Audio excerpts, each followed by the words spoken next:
జై శ్రీమన్నారాయణ. కల్పన ఫ్రమ్ హైదరాబాద్. రామో విగ్రహవాన్ ధర్మ అంటారు. అంటే ధర్మానికి నిలువెత్తు రూపం రాముడు అని అర్థం. అష్టాక్షరి మంత్రంలోని రా, పంచాక్షరి మంత్రంలోని మా కలిపితే రామ అన్న పదం ఏర్పడింది.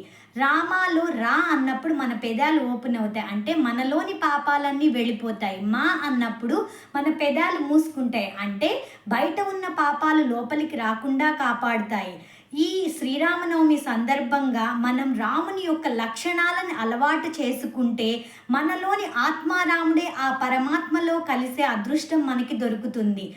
ఎవరైనా సరే చూసారా అండి, హనుమంతుడు లేని రామాలయాన్ని? అదే ఆంధ్రప్రదేశ్లోని ఒంటిమిట్ట రామాలయం. ఇక్కడ ఏకశిలపై రాముడు, లక్ష్మణుడు, సీతాదేవి విగ్రహాలు చెక్కబడ్డాయి.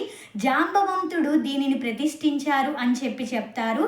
ఒంటుడు, మిట్టడు అనే ఇద్దరు రాక్షసులు ఈ ఆలయాన్ని డెవలప్ చేయడం వల్ల దీనికి ఒంటిమిట్ట అనే పేరు వచ్చింది.